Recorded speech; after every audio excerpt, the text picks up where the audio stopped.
Bismillahirrahmanirrahim. Assalamualaikum warahmatullahi ta'ala wabarakatuh. Alhamdulillahirabbil alamin wa bihi nasta'in ala umuri dunya waddin. Wassalatu wassalamu ala asyrafil anbiya'i wal mursalin wa ala alihi wa ashabihi wa man tabi'ahum bi ihsanin ila yaumiddin. Amma ba'. Sidang jemaah yang dirahmati oleh Allah Subhanahu wa taala, alhamdulillah bersyukur kita kepada Allah Subhanahu wa taala yang mana dengan limpah kurnia sama-sama dapat dipertemukan sekali lagi pada malam Jumaat yang penuh barakah ini, malam Sayyidul Ayyam, penghulu segala hari, dapat kita bertemu untuk menyambung kuliah kita, iaitulah kitab Islam Agama Rahmah, karya Syekh Dr. Ali Muhyiddin Al-Qaradawi, Setiausaha Kesatuan Ulama Islam Sedunia. Kita masuk malam ini siri yang ke-6 dalam tajuk Mengiktiraf Karamah Insaniyah dan Hak-Haknya secara mutlak. Sesungguhnya Islam mengiktiraf kemuliaan manusia tanpa mengira ideologi atau akidahnya. Itu dasarnya begitu. Maknanya bahawa Islam mengiktiraf semua manusia kat dunia ini dan kemuliaan manusia. Sebab tu kita tak boleh terselia walaupun jumpa ada mayat orang kafir, kita bakar tak boleh. Kalau dalam peperangan pun tuan-tuan sekalian, kita hanya dibenarkan membunuhnya, tetapi kita tidak boleh menghinakan mayat itu seperti kita menyincang dia, membakar dia, tak boleh tuan-tuan sekalian. Itu karamah insaniyah. Allah Ta'ala menyebut di dalam surah Al-Isra ayat 70, "Walaqad karramna bani Adam." Dan sesungguhnya kami telah memuliakan anak-anak Adam. Disebut anak Adam, seluruh manusia, bukan hanya orang Islam, ya. Sebagaimana Allah Ta'ala telah menjadikan manusia sebagai khalifah di atas muka bumi dan membekalkan mereka keinginan dan kuasa memilih. Allah Ta'ala sebut di dalam surah Al-Baqarah ayat 30, sesungguhnya aku hendak menjadikan seorang khalifah di muka bumi ini. Dan ketika malaikat bertanya rasional atau hikmahnya, Allah menegaskan bahawa manusia itu lebih arif dalam bab ikhtilaf, yakni istikhlaf, yakni mentadbir dan takmir, memakmurkan. Maksudnya manusia ini lebih pandai daripada sudut mentadbir dan memakmurkan muka bumi ini. Itu Allah Subhanahu Wa Taala telah mengiktiraf kita.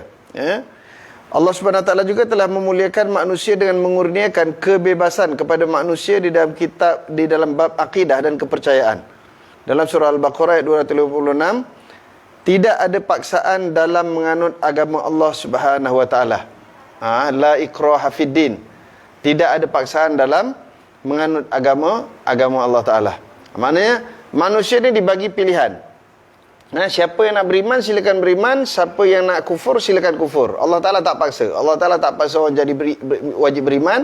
Allah Ta'ala tak paksa wajib jadi kafir tak. Allah Ta'ala bagi pilihan. Sebab tu dalam surah Al-Kahfi yang biasa kita baca pada malam Jumaat dan pagi Jumaat, di sana ada ayat yang mengingatkan kita bahawa Allah Ta'ala telah menjadikan manusia itu, siapa yang nak beriman sila beriman, siapa yang nak kufur sila kufur. Maknanya itu terpulang pada mereka, pilihan di tangan mereka, tetapi nanti akibatnya di akhirat Allah Ta'ala akan menentukan. Siapa yang nak beriman, Allah Ta'ala dah tunjukkan ni jalan beriman. Siapa yang kufur, ini jalan kufur. Kita telah dipandu dengan Al-Quran, kita telah ada contoh teladan daripada baginda Rasulullah SAW. Selebihnya Allah Ta'ala memberikan kita ikhtiar untuk memilih. Sebab tu kita ni ikhtiari, tuan-tuan sekalian. Kita ni beriman, tuan-tuan sekalian, dalam konsep akidah disebut manusia dan jin, dia beriman pada Allah Ta'ala, konsepnya ikhtiari. Maknanya dia pilihan, nak beriman boleh, nak kufur pun boleh. Dia berbeza dengan perkara-perkara jamadat. Jamadat, tiang, dinding, pokok, haiwan. Mereka ni tuan-tuan sekalian beriman pada Allah Ta'ala ijbarian. Nak tak nak dia kena beriman. Dia tak ada pilihan. Tak ada pilihan kucing nak jadi kucing Islam, kucing kafir, tak ada.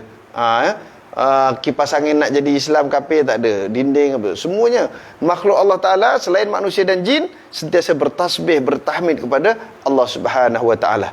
Kerana mereka beriman pada Allah Ta'ala ijbarian. Nak tak nak dia mesti taat perintah Allah Ta'ala. Yang ada pilihan ni manusia dengan jin. Dan juga membebaskan mereka daripada perhambaan kepada selain Allah Subhanahu Wa Ta'ala. Dan juga mendorong untuk membebaskan hamba sahaya serta melarang daripada menakut-nakutkan atau mengazab mereka Islam juga mengurniakan kepada manusia penghormatan yang tertinggi sesuai dengan keistimewaan hak-hak dan pemilikan mereka serta menyamaratakan antara seluruh manusia melainkan perbezaan pada amal kebaikan yang dilakukan. Jadi manusia tadi pula diberi kebebasan untuk mereka membebaskan hamba sahaya serta melarang daripada menakut-nakutkan ataupun mengazab mereka. Sebab tu tuan-tuan sekalian, dalam Islam tidak boleh kita memperhambakan manusia dengan manusia ataupun makhluk yang lain. Kita hanya boleh menjadi hamba pada Allah Subhanahu Wa Taala. Dan Islam tak suka dengan sistem perhambaan yang berlaku sebelum daripada Islam datang itu, tuan-tuan sekalian. Sebab tu bila kita tengok dalam kitab-kitab fiqh, apa juga kesalahan-kesalahan yang kita lakukan, seperti kesalahan zihar, ataupun kita sumpah, ataupun kita apa lagi, bersumpah dan lain-lain lah, ya. Dia punya kafarah dia yang pertama iaitu hendaklah membebaskan hamba. Tujuan apa? Supaya tidak ada lagi sistem perhambaan manusia dengan manusia, ya. Tetapi Allah Subhanahu Wa Taala mengiktiraf keistimewaan dan hak-hak pemilikan. Hak-hak pemilikan. Contohnya kita ada tanah tu sekian. Hak tu milik kita, orang lain tak boleh ambil. Macam tu juga orang lain. Contohnya orang-orang bukan Islam, mereka ada hak pemilikan. Dia beli tanah, kita tak boleh rampas tanah dia. Kita tak boleh rampas kenderaan dia. Ya, macam tu. Kecuali dia tak bayar apa nama ni, installment, itu bank boleh tarik lah, sebab itu dia hutang. Ya. Tapi makna perkara yang dah jadi hak milik mutlak, yang itu tidak boleh kita rampas, kita ambil, ya, sebab itu adalah keistimewaan yang diberikan oleh Allah Subhanahu Wa Taala. Yang itu sama, orang Islam ke dia, bukan Islam ke dia, sama hak-hak tersebut, hak pemilikan. Allah Taala berfirman di dalam surah Al-Hujurat ayat 13. Wahai manusia, sesungguhnya kami telah menciptakan kamu dari lelaki dan perempuan, dan kami telah menjadikan kamu berbagai bangsa dan bersuku puak, supaya kamu berkenal-kenalan dan beramah mesra antara satu dengan yang lain. Sesungguhnya semulia-mulia kamu di sisi Allah Ta'ala ialah yang lebih takwanya di antara kamu, bukan yang lebih keturunan dan bangsanya. Kelebihan kita di hadapan Allah Subhanahu Wa Ta'ala berbanding antara manusia itu ialah ketakwaan, iaitu amal-amal kebajikan kita, ibadah kita pada Allah Subhanahu Wa Ta'ala yang itu akan menentukan. Orang yang sembahyang fardu jaga dengan orang tak sembahyang fardu, itu beza kedudukan mereka di sisi Allah Ta'ala. Allah Ta'ala muliakan yang sembahyang fardu, yang tak sembahyang fardu itu dihinakan oleh Allah Subhanahu Wa Ta'ala. Itu perbezaan antara manusia di sisi Allah Subhanahu Wa Taala daripada sudut ketakwaan, kebajikan, amal-amal soleh, amal ibadah, itu yang membezakan kita. Adapun selain daripada itu, kita sama, tuan-tuan sekalian. Warna kulit walaupun berbeza-beza, kita tetap sama di sisi Allah Taala.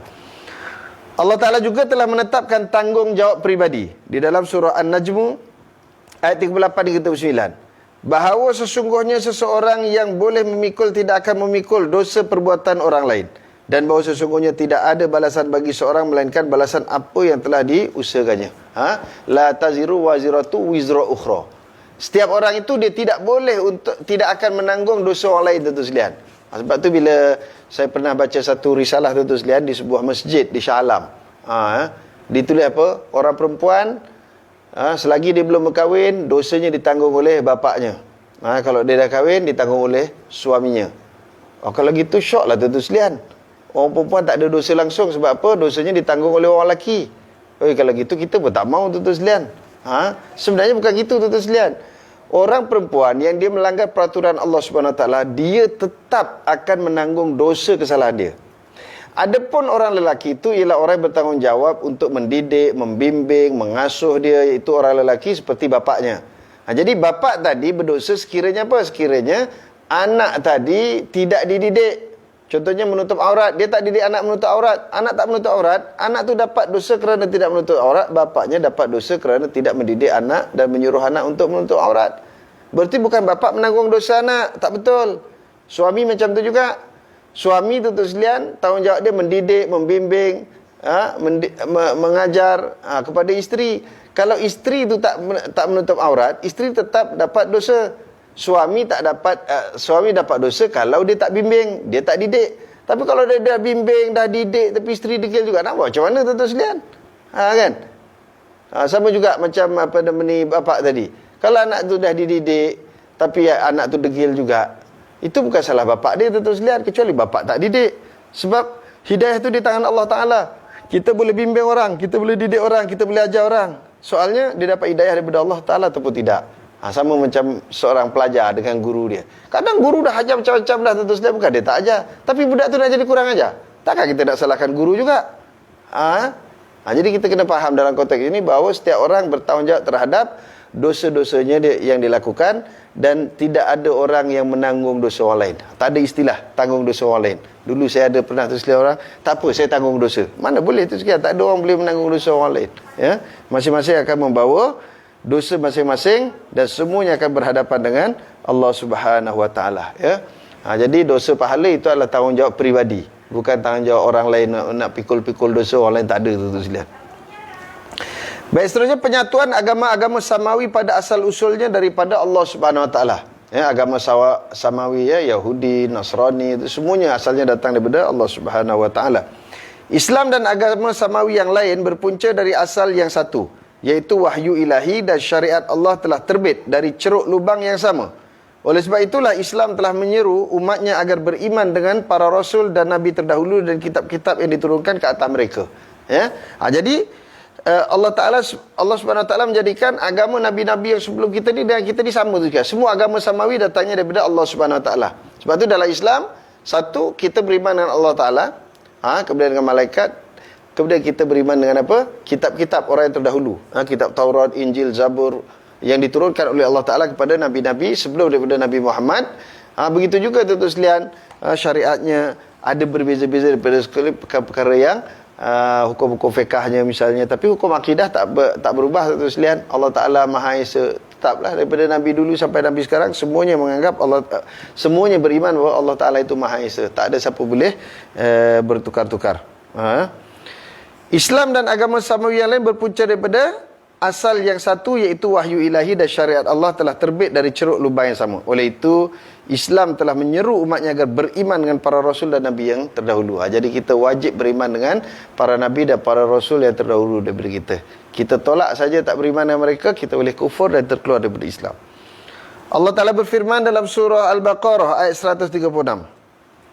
Katakanlah wahai orang-orang beriman, kami beriman kepada Allah dan kepada apa yang diturunkan kepada kami, yakni Al-Quran, dan apa yang diturunkan kepada Nabi Ibrahim dan Nabi Ismail dan Nabi Ishak dan Nabi Yaqub serta anak-anaknya, dan juga kepada apa yang diberikan kepada Nabi Musa, yakni kitab Taurat, dan Nabi Isa, yakni kitab Injil, dan kepada apa yang diberikan kepada nabi-nabi dari Tuhan mereka.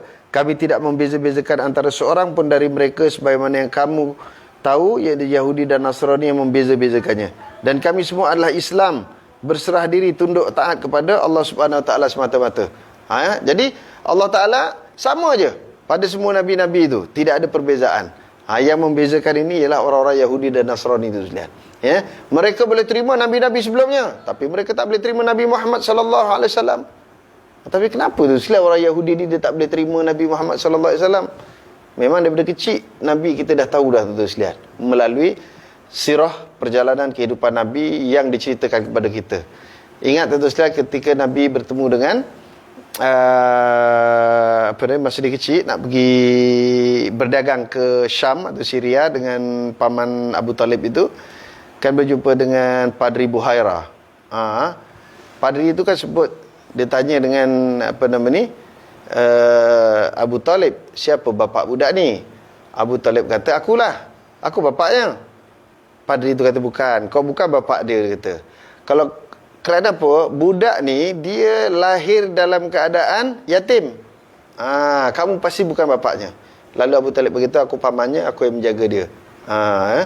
Sebab apa tu sekalian? Sebab pendeta-pendeta, rahib-rahib dan juga padri-padri Yahudi dan Nasrani yang betul-betul berpegang kitab Taurat dan Injil, mereka tahu tu sekalian persis tentang kelahiran Nabi sallallahu alaihi wasallam. Bahkan tanda-tanda kelahiran Nabi itu sebelum dia lahir lagi, mereka dah tahu dah, sebab dah disebut dalam kitab Taurat, Injil.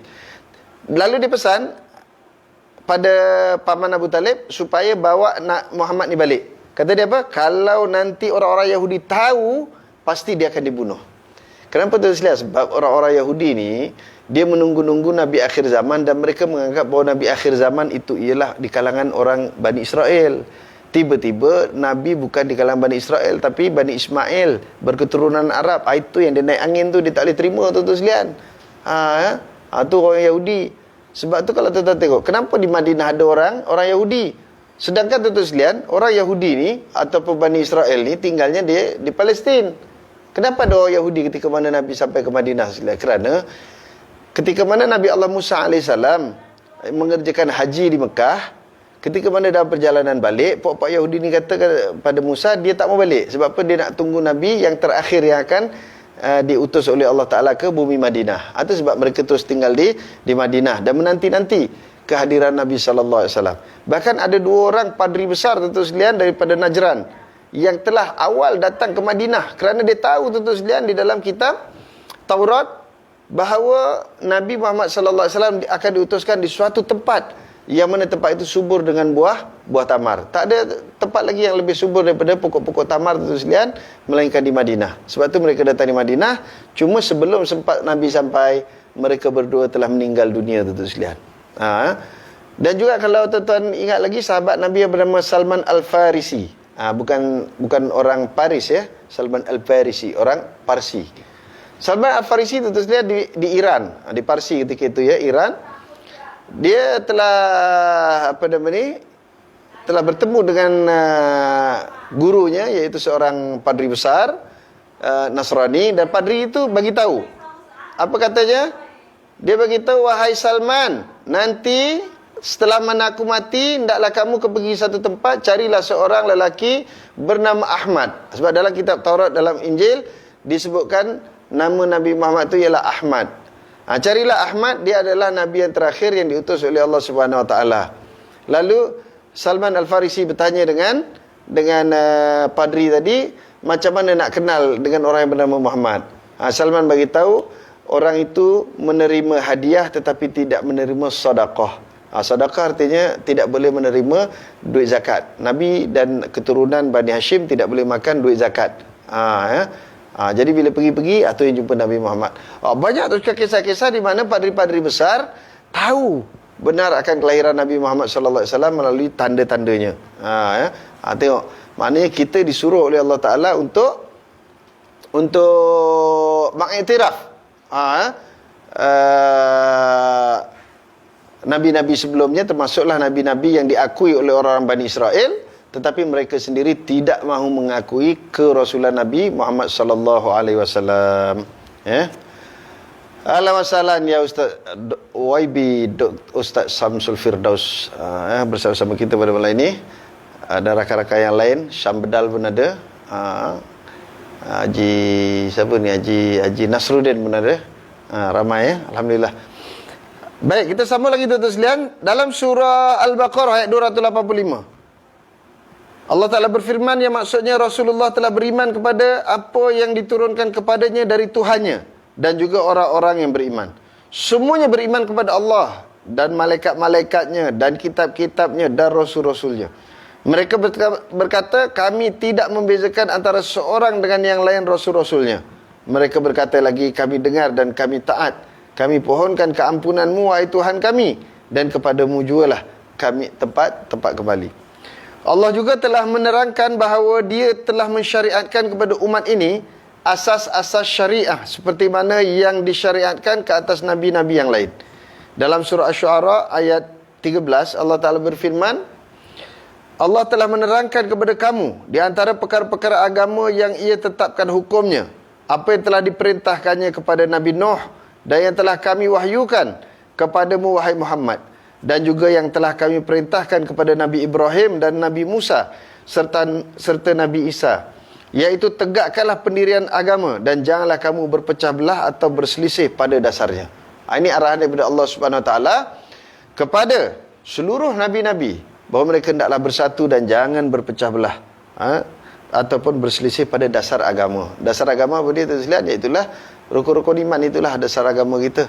Allah Ta'ala Maha Esa, tak boleh nak berpecah belah. Sebab tu bila orang-orang Yahudi dan orang-orang Nasrani mengamalkan konsep Trinity, ada Tuhan Anak, Tuhan ada Ruhul Qudus, apa semua, itu adalah menyeleweng daripada agama Allah Subhanahu Wa Ta'ala. Sama dengan Yahudi, dia pun Trinity juga ya. Kalau orang Kristian, mereka menganggap Nabi Isa sebagai anak Tuhan, tetapi dalam agama Yahudi, mereka menganggap Uzair sebagai anak Tuhan. Memang ada sebut dalam surah At-Taubah ya. Kemudian Allah Ta'ala mencela mereka yang memecah belahkan agama. Allah Ta'ala berfirman, yang maksudnya bahawasanya orang-orang yang mencerai-beraikan agama mereka dengan perselisihan yang berdasarkan hawa nafsu, dan mereka menjadi puak-puak, dan mereka menjadi berpuak-puak, tiadalah engkau terkait sedikit pun dalam perbuatan mereka. Mana siapa yang memecah belahkan agama, maka Nabi SAW tidak terbabit, tuan-tuan sekalian ya. Bukan salah Nabi. Macam hari inilah tuan-tuan sekalian kan, bila kita buat sesuatu, dia melanggar batas-batas agama. Agama tu tak salah tuan-tuan sekalian. Sebenarnya kita yang salah. Sebab kita lah tuan-tuan sekalian yang melanggar batas-batas. Walaupun kita atas namakan sebagai arahan agama lah. Kan ada orang bila dia je dia kata, itu betul. Sedangkan dia telah melanggar batas-batas agama, tapi dia gunakan dalil Quran juga. Dia gunakan ayat Quran untuk memecah belahkan masyarakat. Ada tuan-tuan sekalian. Ini bukan tuduhan. Memang berlaku dalam masyarakat kita hari ini. Contoh ada kumpulan tuan-tuan sekalian. Bila dia berperang dengan satu puak, bukanlah perang pakai pedang, pakai senapang ya, hari ini berperang daripada segi dakwahnya ke ataupun politiknya ke bila tak setuju dengan geng tu, bercacalah ayat dikeluarkan dalam Quran. Wala tarkanu ilal ladzina zalamu fatamassakumun nar. Jangan kamu cenderung orang zalim, nanti kamu akan dibakar oleh api neraka. Bila satu masa dia berkawan pula dengan geng tu, pada orang tu masih zalim lagi. Orang tu pun orang yang sama daripada dulu. Dasar perjuangan dia pun macam tu juga. Berkawan pula dengan sana. Oh, dia tukar pula ayat. Dia tak pakai dah ayat wala tarkanu ilal ladzina zalamu tu. Dia pakai pula ayat wa ta'awanu 'alal birri wat taqwa. Bertolong menolonglah kamu dalam perkara-perkara kebaikan dan ketakwaan. Padahal orang tu masih buat salah lagi. Orang tu masih rasuah lagi. Orang tu masih buat jahat lagi. Ini yang dinamakan teruskan memecah belahkan agama atas nama agama, menggunakan dasar-dasar agama, menggunakan ayat Quran, menggunakan hadis itu sekalian untuk menyelewengkan masyarakat. Ya. Kita jelas kumpulan-kumpulan yang terlibat dengan rasuah, kumpulan-kumpulan yang salah guna kuasa apa semua. Tetapi untuk kita berkongsi kuasa, maka kita menghalalkan pula perbuatan dia tu sekalian. Ini adalah perkara-perkara yang salah, yang mestinya diperbetulkan. Ya. Jangan pula bila ditegur tak boleh tu sekalian. Saya kadang-kadang pelik. Ada orang bila kita tegur, tak boleh sebab dia golongan sekian-sekian, golongan sekian-sekian. Dia gini tu sekalian. Kalau tak mau dikritik, jangan mengkritik. Kalau tak mau dimaki, jangan memaki. Itu je senang. Ini dia kritik orang sekehendak hatinya. Bila dia kena kritik, tak boleh. Lepas tu pengikut-pengikut dia pun macam-macam lah. Keluar dalil itu ini, tak boleh nak kritik itu semua. Manusia ni bukan maksum tu sekalian. Selagi kita tak maksum, selagi itu boleh dikritik, boleh ditegur. Yang mana tegur-menegur itu adalah tujuannya untuk kita nak memperbaiki keadaan individu dan keadaan masyarakat. Bahkan Al-Quran menyeru pengikutnya agar mengikut petunjuk yang dibawa oleh para nabi. Kita diarah pula oleh Allah Ta'ala untuk mengikut ajaran para nabi. Rujukan kita surah Al-An'am ayat 90. Wahai nabi-nabi, itulah mereka nabi-nabi itulah orang-orang yang telah diberi petunjuk oleh Allah. Maka turutlah olehmu wahai Muhammad akan petunjuk mereka. Mana nabi-nabi dahulu telah diiktiraf oleh Allah Subhanahu Wa Taala sebagai orang yang telah diberi petunjuk. Maka suruh kita Nabi Muhammad mengikuti, itu juga kita.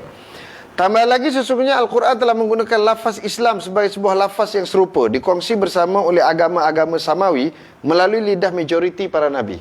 Mana setiap nabi-nabi itu, kalau kita lihat mereka menyebut agama mereka Islam. Waalaikumsalam, selamat datang tuan-tuan. Ini ketua kampung Tali Air 10, Parit 10 ke Tali Air 10, Haji Hafiz Faizal, Muhammad Faizal Hafiz. Ini tuan-tuan sekalian untuk makluman, yang jagung-jagung kita ambil, buah-buah kita ambil yang banyak lambakan tu daripada tempat ni lah ya, ketua kampung ni lah tuan-tuan sekalian yang usahakan untuk membantu masyarakat petani di Pasir Panjang, di Sekincan sana ya.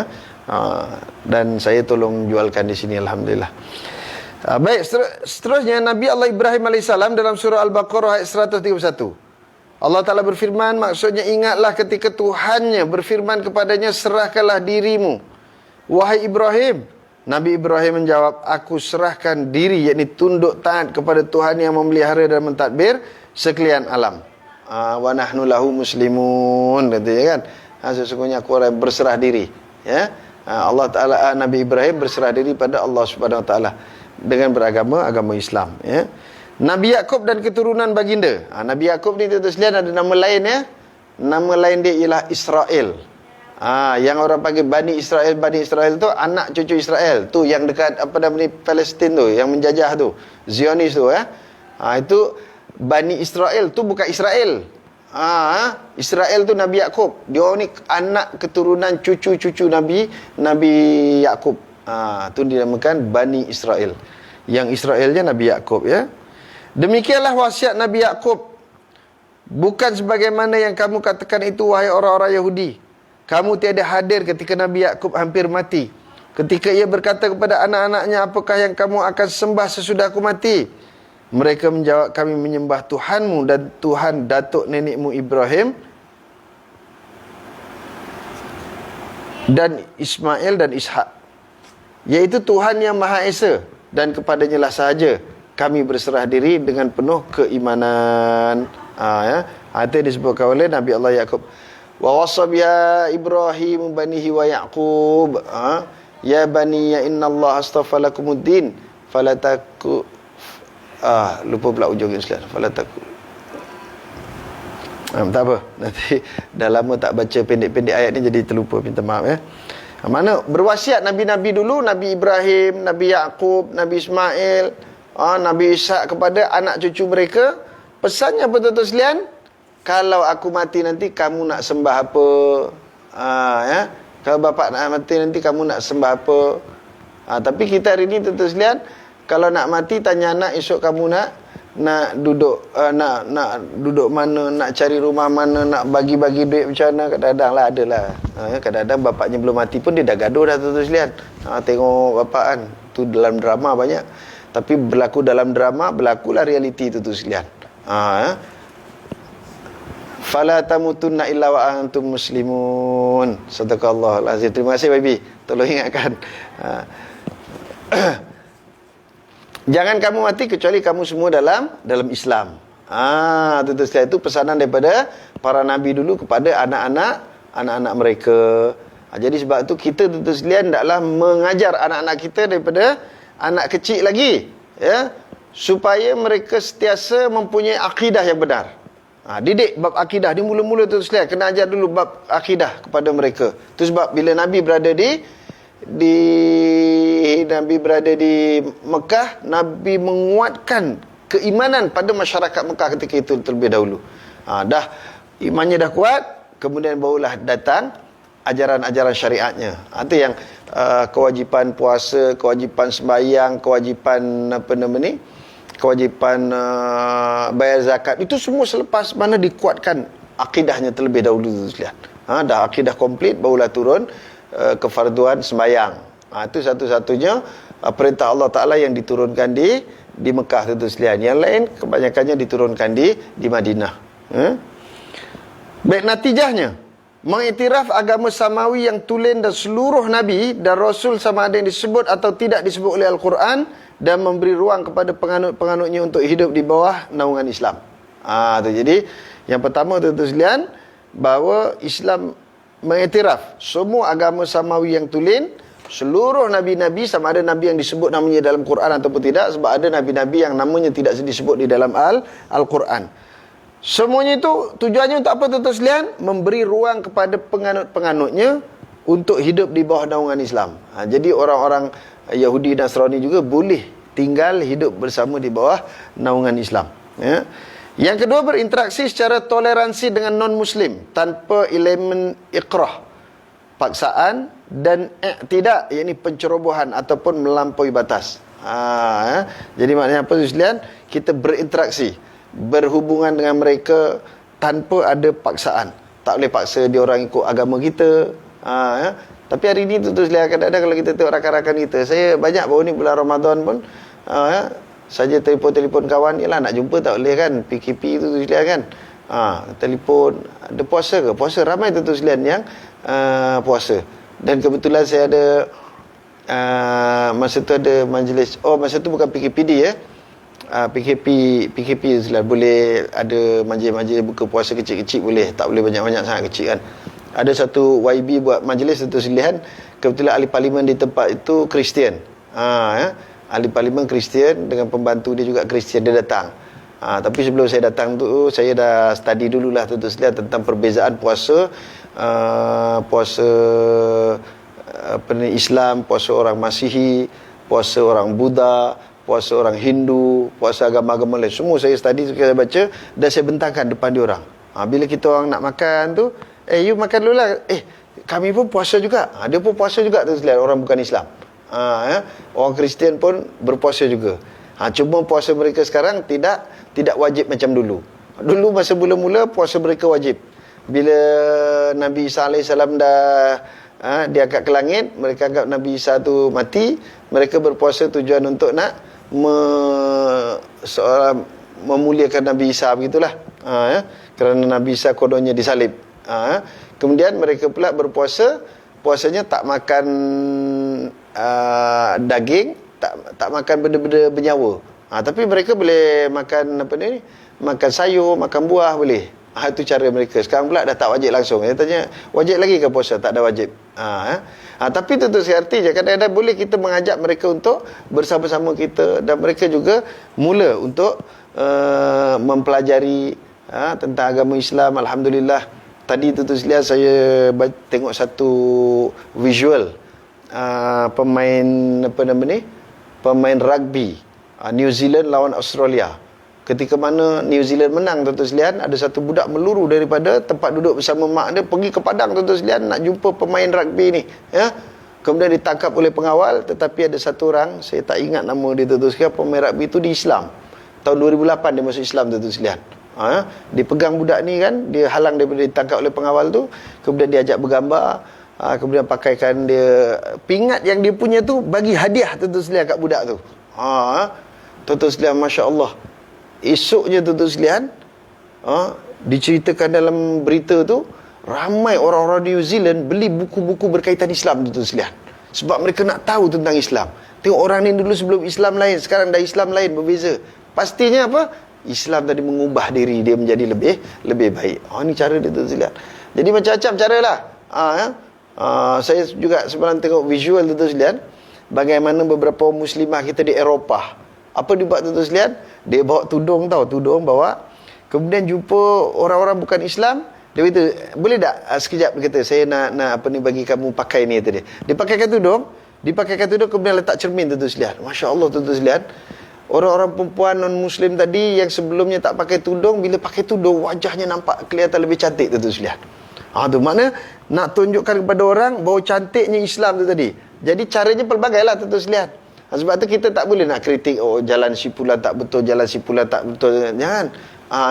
Selagi mana cara mereka untuk nak menyampaikan Islam itu secara tolerate atau toleransi, tasamuh, dengan cara yang tidak ada paksaan, silakan tuan-tuan sekalian. Dengan apa cara sekalipun, asalkan tidak bertentangan dengan akidah Islam. Macam mana cara dia nak menyampaikan Islam. Ada pemuda-pemuda di Eropah, tak silap saya, tuan-tuan sekalian, dia nak memperkenalkan Islam kepada orang-orang Kristian. Apa dia buat? I love Jesus. I love Jesus. Kat sini, tuan-tuan sekalian, nampak ada tulisan tu, orang marah. Apa pula kita pula pergi love Jesus pula? Tuan-tuan sekalian, Jesus di situ dimaksudkan ialah siapa nama? Nabi Isa, Nabi Allah Isa AS. Betul lah, tuan-tuan sekalian, kita mengiktiraf Nabi Isa. Salah ke kita cintakan Nabi Isa? Sebab dia pun salah satu daripada Nabi dan Rasul yang wajib kita imani, tuan-tuan sekalian. Bahkan tuan-tuan sekalian, ketika dulu orang duk bergaduh kan, boleh ke tidak kita sambut tahun baru. Ada orang mengatakan tahun baru itu ialah birthday Nabi Allah Isa AS. Ada orang kata jangan sambut tahun baru, ini nanti jadi kafir. Tapi guru saya, tuan-tuan sekalian, dia beritahu apa, tuan-tuan sekalian? Kalau ada orang yang mengatakan begitu, sebenarnya kita jawab balik kat dia. Maka kitalah sepatutnya yang menyambut hari ulang tahun kelahiran Nabi Isa. Sebab apa? Sebab kita beriman dengan Nabi Isa. Sedangkan orang-orang Masihi ataupun Nasrani itu, mereka tidak benar-benar beriman dengan Nabi Allah Isa AS. Mereka beriman dengan cara yang tak betul terhadap Nabi Isa, mengatakan bahawa Nabi Isa ni disalib, mengatakan bahawa Isa anak Tuhan. Mereka tak betul cara mengimaninya. Kita yang betul. Boleh macam tu? Boleh, tak sekalian? Sebab, tuan ingat tak ketika mana Rasulullah SAW, dia tengok orang-orang Yahudi berpuasa pada hari Ashura. Lalu masyarakat Islam pun ikut berpuasa. Nabi pun puasa tuan-tuan sekalian. Tapi Nabi kata apa? Dia kata kami yang lebih utama untuk puasa Ashura sebab kami mengiktiraf Nabi Allah Musa AS tu sebagai seorang Rasul dan Nabi.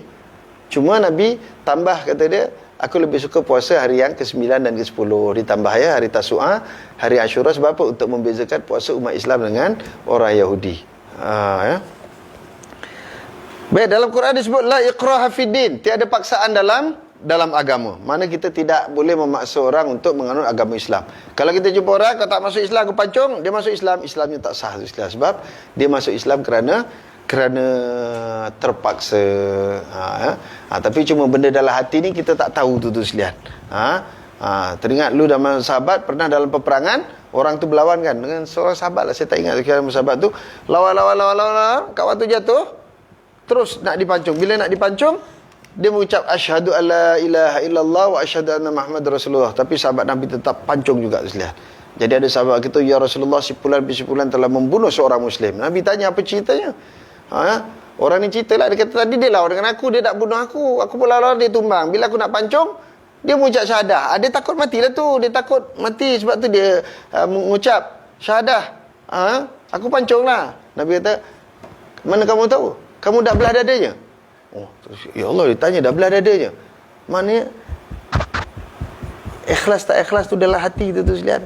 Bukan boleh kita main tengok gitu. Ini mesti pengecut ni, tak ikhlas, lalu kita bunuh. Lalu Nabi tegur dan dia dikenakan bayaran diat.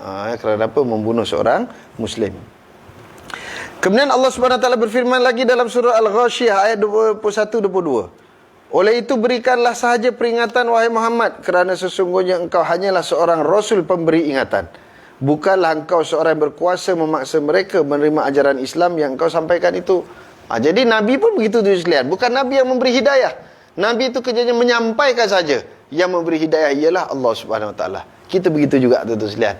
Kadang-kadang ada rakan kita yang tersasar, kita tegur dia tak mau dengar. Tak apa tu sekalian, jangan kita bersedih sangat sampai kita tak boleh buat kerja lain. Sebab apa? Sebab dia tak terima hidayah daripada Allah Subhanahu Wa Taala. Bapa pun macam tu juga terhadap anak mereka tu sekalian. Dia boleh mengajar, mendidik, tapi yang memberi hidayah ialah Allah Subhanahu Wa Taala. Yang penting kita telah berusaha untuk menyampaikan. Kita telah berusaha untuk mengajarkan. Barulah kita berserah diri pada Allah Subhanahu Wa Taala untuk memberi hidayah. Kemudian Allah Ta'ala berfirman lagi mengenai tugas Rasulullah SAW dalam surah Al-Ma'idah ayat 99. Tidak ada kewajipan yang ditugaskan kepada Rasulullah selain daripada menyampaikan perintah-perintah Allah Ta'ala saja. Jadi apa yang diajar oleh Rasulullah, itu adalah semua perkara yang diajarkan oleh Allah Ta'ala, yang diperintahkan oleh Allah Ta'ala. Kerana Nabi tidak akan melakukan perkara yang dilarang oleh Allah Ta'ala. Nabi tidak akan menyampaikan perkara yang tidak disuruh oleh Allah Ta'ala untuk menyampaikannya. Kemudian Allah Ta'ala berfirman lagi dalam surah Ashura ayat 15. Maksudnya, oleh kerana yang demikian itu, maka serulah mereka wahai Muhammad kepada beragama dengan betul, serta tetap teguhlah engkau menjalankannya sebagaimana yang diperintahkan kepadamu, dan janganlah kau menuruti kehendak hawa nafsu mereka. Sebaliknya katakanlah, aku beriman kepada segala kitab yang diturunkan oleh Allah, dan aku diperintahkan supaya berlaku adil di antara kamu. Allah jualah Tuhan kami dan Tuhan kamu. Bagi kami amal kami, dan bagi kamu amal kamu. Tidaklah patut ada sebarang pertengkaran antara kami dengan kamu, kerana kebenaran telah jelas nyata. Allah akan menghimpunkan kita bersama pada hari kiamat, dan kepadanya lah tempat kembali semuanya untuk dihakimi dan diberi balasan. Ini arahan Allah Ta'ala kepada baginda Rasulullah Sallallahu Alaihi Wasallam. Mana tidak boleh memaksa orang untuk beragama dengan agama Islam, dan juga berpegang teguh kepada apa yang telah diajarkan oleh Allah Subhanahu Wa Taala kepada baginda. Jangan mengikut hawa nafsu. Jangan kita mengikut hawa nafsu, kerana hawa nafsu itu biasanya akan merosakkan kita. Ada apa? Siapa?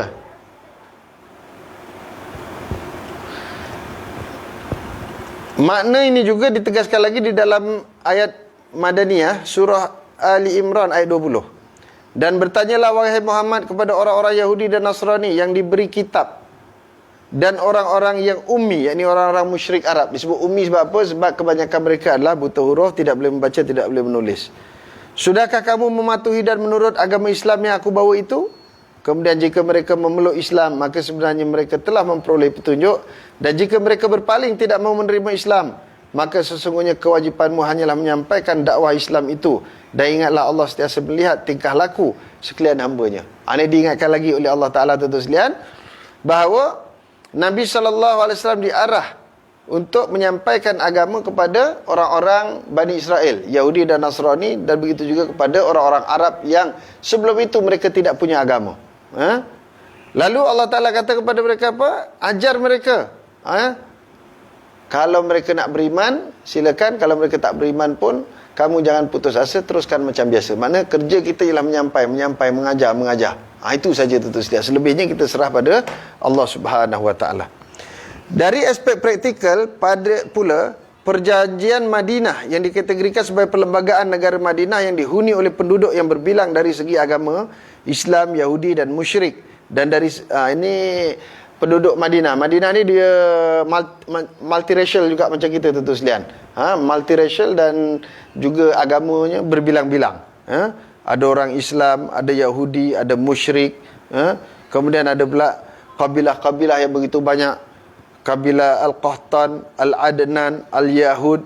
Di mana mereka semua adalah di sisi undang-undang dari segi hak-hak umum dan tanggungjawab mereka yang merangkumi berkelakuan baik sesama komuniti dan saling menolong. Atau yang dinamakan pada hari ini sebagai hak-hak kewarganegaraan. Itu yang saya sebut semalam tuan sekalian kan. Berkenaan Sahifah Madinah yang mengiktiraf hak-hak kewarganegaraan seluruh penduduk Madinah, apa juga agama mereka. Sama lah macam kita hari ini tuan-tuan sekalian. Kita mengiktiraf semua hak-hak kewarganegaraan penduduk di Malaysia.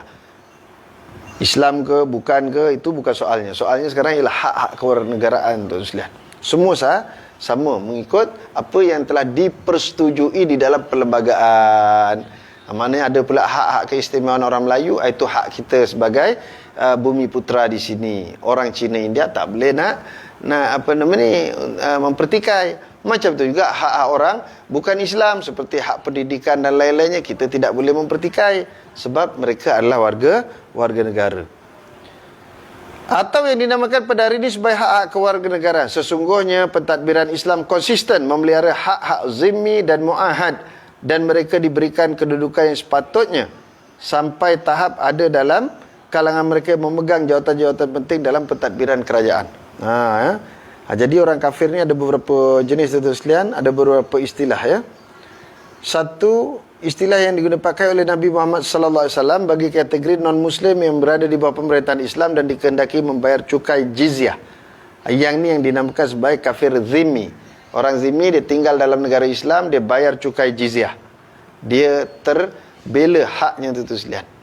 Yang kedua iaitulah kafir muahad. Istilah yang digunakan oleh Nabi sallallahu alaihi wasallam bagi kategori non-muslim yang memeterai perjanjian damai dengan negara Islam. Mana dia negara Islam, dia ada perjanjian. Kalau hari ini kita sebut apa, adanya hubungan diplomatik. Itu muahad. Kemudian ada lagi kafir musta'man. Kafir musta'man iaitu orang-orang kafir yang mana dia ingin mendapatkan suaka politik, keselamatan daripada negara Islam. Dan yang satu lagi iaitulah kafir harbi. Itu musuh lah tuan-tuan sekalian. Tu dia terkeluar daripada apa yang kita bicarakan di sini. Kata W.J. Duran, ahlu zimmah di bawah pemerintahan Islam telah menikmati darjat toleransi yang sangat tinggi sehingga kan tidak dapat ditandingi oleh negara-negara pemerintahan Kristian sendiri. Mereka bebas mengamalkan syiar-syiar agama mereka dan menyambutnya di dalam gereja-gereja dan tempat-tempat peribadatan. Ini diiktiraf sendiri oleh satu orang non-muslim. Mereka melihat bagaimana orang-orang kafir zimmi, orang kafir yang warga negara, bayar cukai, hak-hak mereka terjamin sehingga kehidupan mereka bebas.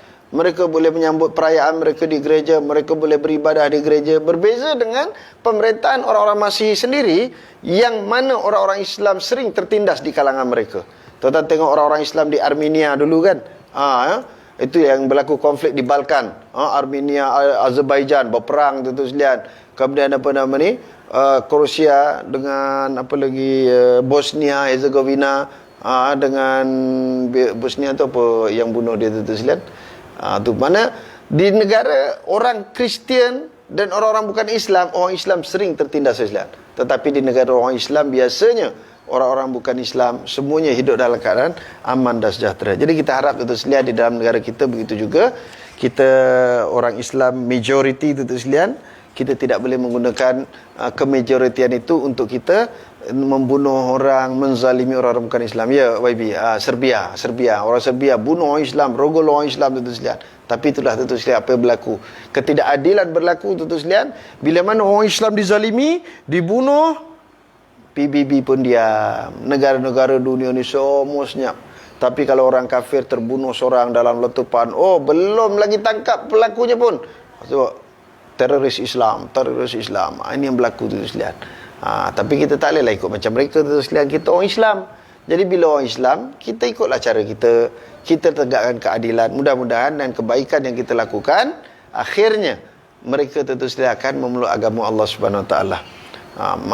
Kata kita nak contoh sama juga sekalian macam negara kita kan. Orang Hindu misalnya. Di negara kita, mereka aman, bebas. Tapi bagaimana golongan ekstremis Hindu di India tu sekalian memperlakukan orang Islam. Mereka bunuh orang Islam. Lebih-lebih lagi sekarang ni apabila parti BJP, Bharatiya Janata Party memerintah India. Wallah tu sekalian, teruk tu sekalian. Tengok bagaimana dulu puak-puak ni tu sekalian menghasut orang ramai untuk merobohkan Masjid Babri itu sekalian. Masjid Babri dirobohkan. Padahal itu masjid yang tertua tu sekalian. Semenjak zaman Mongol tak silap saya tu sekalian. Masjid tu dibina. Tapi puak-puak ni naik dia dirobohkan. Dia bunuh orang Islam. Banyak kali pembunuhan-pembunuhan orang Islam tu sekalian. Dan baru ni pun banyak isu-isu berlaku di India. Bagaimana ekstremis Hindu di sana cuba menekan orang Islam.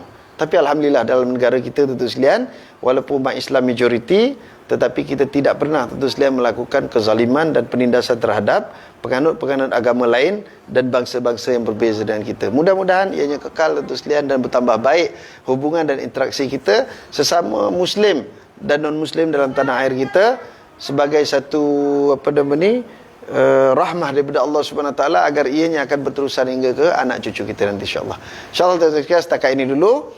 Mudah-mudahan Allah Ta'ala memberkati kita dan menjadikan pertemuan kita pertemuan yang dirahmati. Lebih-lebih lagi malam ini malam Jumaat, teruskan munajat tentu sekalian pada malam ini agar kita meminta Allah Subhanahu Wa Taala menghindarkan kita daripada coronavirus. Disebabkan hari ini kalau tuan-tuan lihat berita yang terkini, hari ini adalah paling tinggi 20,000 lebih tentu sekalian. Walaupun beberapa hari telah turun 12,000, tiba-tiba hari ini naik secara mendadak 20,000. Dan jangkaan daripada KKM katanya akan datang ni dia akan sampai kepada 30,000 satu hari. Nauzubillah min zalik. Mudah-mudahan ianya tidak terjadi dan kita dapat sama-sama mengatasinya. Dan kita mintalah dengan Allah Subhanahu Wa Taala, kerana Allah Taala saja yang mampu untuk membantu kita. Bismillahirrahmanirrahim. Alhamdulillahirabbil alamin wassalatu wassalamu ala asyrafil anbiya'i mursalin wa ala alihi washabihi ajmain. Allahumma ij'al jam'ana hadza jam'an mubarakan marhuma wa tafarruqana min ba'di tafarruqan mubarakan ma'suma. Allahumma atiq riqabana wa riqaba abaina wa ummahatina wa dzurriyyatina ajmain minan nar. Allahumma fa'na bima 'allamtana wa 'allimna ma yanfa'una. Allahumma rabbana zidna ilma warzuqna fahma. Allahumma aghnina bil ilmi wa zayyinna bil hilmi wa akrimna بالتقوى وجملنا بالعافية. اللهم إنا نسألك من خير ما سألك منه نبيك ورسولك محمد صلى الله عليه وسلم عبادك الصالحون ونعوذ بك من شر ما استعاذك منه نبيك ورسولك محمد صلى الله عليه وسلم عبادك الصالحون وأنت المستعان عليك البلاغ ولا حول ولا قوة إلا بالله العلي العظيم. اللهم اختم لنا بخاتمة السعادة ولا تختم علينا بخاتمة الشقاوة. ربنا آتنا من لدنك رحمة وهيئ لنا من أمرنا رشدا. ربنا آتنا في الدنيا حسنة وفي الآخرة حسنة وقنا عذاب النار وأدخلنا الجنة مع الأبرار يا عزيز يا غفار يا رب العالمين. وصلى الله على سيدنا محمد وعلى آله وصحبه وبارك وسلم والحمد لله رب العالمين. تقبل الله منا ومنكم وبالله التوفيق والهداية. السلام عليكم ورحمة الله تعالى وبركاته.